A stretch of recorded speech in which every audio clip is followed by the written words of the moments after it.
एक बार गौतम बुद्ध अपने भिक्षुओं के साथ एक सभा में बैठे हुए थे। उस सभा में बुद्ध के चाहने वालों से ज्यादा उनके विरोधी थे। जिसने सभा आयोजित किए थे वह भी बुद्ध से ईर्ष्या करते थे। सभा का आयोजन राजा के महल में हुआ था, इसीलिए राजा के सभी मुख्य लोग उस सभा में उपस्थित हुए थे। बुद्ध सभा में जाने से पहले ही जानते थे कि सभा में उनके विरुद्ध कोई ना कोई षड्यंत्र अवश्य रचा जाएगा। सभा में जाने से पहले उनका शिष्य आनंद बुद्ध को सभा में जाने से मना करता था कि आपको सभा में नहीं जाना चाहिए, वहां के लोग आपके साथ दुर्व्यवहार करेंगे, न जाने वहां आपके विरुद्ध कोई षड्यंत्र रच रखा होगा। लेकिन गौतम बुद्ध अपने करुणा की वजह से अपने आप को उस सभा में जाने से नहीं रोक पाए।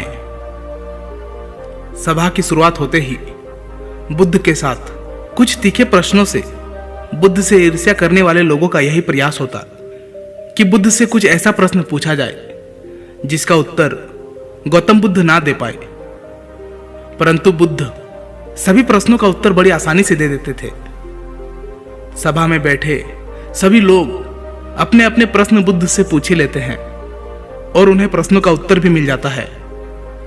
तभी अचानक वहां एक स्त्री आती है और बुद्ध से कहती है कि आप तो ध्यान की बातें करते हैं, ज्ञान की बातें करते हैं, सत्य की बातें करते हैं। आप लोगों को सत्य की राह में चलने की दिशा निर्देश देते हैं। क्या आपके भीतर थोड़ी सी भी दया नहीं? कि आपको मुझ अबला की कोई चिंता नहीं है जिसे आपने गर्भवती करके छोड़ दिया है? क्या आपको मेरे पेट में पल रहे बच्चे की कोई फिक्र नहीं? उस स्त्री की बात सुनकर उस सभा में हलचल मच जाता है।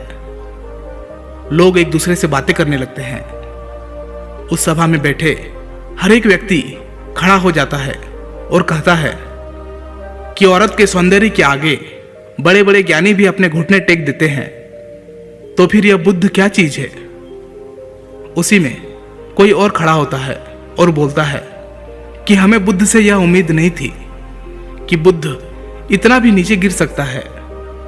इसी तरह सभी के सभी लोग खड़े होकर बुद्ध को भला बुरा कहते हैं, बिना सत्य को जाने ही कि सत्य क्या है बुद्ध को भला बुरा कहने लगते हैं। जब सभी लोग अपने मन की भड़ास निकाल लेते हैं तब राजा कहता है कि बुद्ध आप अपने सफाई में क्या कहना चाहोगे? और वह राजा भी बुद्ध से ईर्ष्या करता था। वे चाहते थे कि कैसे भी बुद्ध बदनाम हो जाए। यहां पर एक जरूरी बात आपको समझना चाहिए कि इस सारी घटना का बुद्ध पर कोई असर नहीं था और ना ही लोगों के शब्दों का बुद्ध पर कोई असर था, और उस स्त्री के झूठे आरोप का बुद्ध पर कोई असर नहीं पड़ा। जानते हैं क्यों? क्योंकि बुद्ध सत्य को जानते थे। वे अपने नजर में सही थे। सूत्र यही है कि चाहे पूरी दुनिया आपके खिलाफ क्यों ना हो जाए, अगर आप अपने नजर में सही है, अगर आप अपने आप को जानते हो कि आप सत्य के साथ खड़े हो, तो आपका कोई भी कुछ बिगाड़ नहीं सकता है। सभा के सभी लोग संदेह में थे। वहां तक कि बुद्ध के कुछ शिष्य में भी संदेह आ गया था। लेकिन बुद्ध जानते थे कि वह क्या है, इसीलिए उनके चेहरे पर थोड़ा सा भी बदलाव नहीं था। राजा बुद्ध से कहते हैं कि क्या आप अपने सफाई में कुछ कहना चाहेंगे? बुद्ध उस स्त्री से कहते हैं, पुत्री, इस पूरे ब्रह्मांड में केवल दो ही लोग इस सत्य को जानते हैं कि तुम सत्य कह रही हो या असत्य। इससे पहले कि बुद्ध कुछ कहते, वह स्त्री बुद्ध से अपनी नजरें चुराने लगी। असत्य को सहारा लेने का कारण है कि अपने भीतर डर का बीज बो रहे हो। अब यह बीज जैसे जैसे वृक्ष बनेगा वैसे वैसे आपकी समस्या बढ़ती जाएगी। सभा का एक व्यक्ति उस स्त्री से कहता है, तुमने बहुत बड़ी बात कही है। अगर यह गलत साबित होता है तो तुम जानती हो ना कि तुम्हें क्या सजा दिया जाएगा। उस व्यक्ति की बात सुनकर उस स्त्री के हाथ पैर कांपने लगते हैं और वह तेजी से वहां से दौड़ने लगती है। तेजी से भागने के कारण उस स्त्री ने अपने पेट में जो भी गठरी बांध रखी थी वह जमीन पर गिर जाती है और सत्य सबके सामने आ जाता है। उस स्त्री ने अपने पेट पर गठरी इस तरह बांध रखी थी जैसे लग रहा था कि वह स्त्री गर्भवती है। राजा उसी समय उस स्त्री को बंदी बनाने का आदेश देता है, लेकिन बुद्ध के कहने पर उस स्त्री को क्षमा कर दिया जाता है।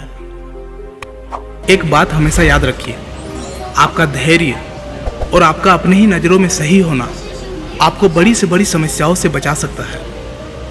इस बात से फर्क नहीं पड़ता कि कितने लोग आपके खिलाफ है, फर्क इस बात से पड़ता है कि क्या आप अपने साथ हैं। दोस्तों, आशा करता हूं कि गौतम बुद्ध की इन बातों को आप अपने जीवन में अमल करेंगे। अगर वीडियो अच्छी लगी तो इसी तरह के मोटिवेशनल वीडियोस पाने के लिए चैनल को जरूर से जरूर सब्सक्राइब कीजिएगा। फिर मिलता हूं कोई नेक्स्ट वीडियो में, तब तक के लिए धन्यवाद।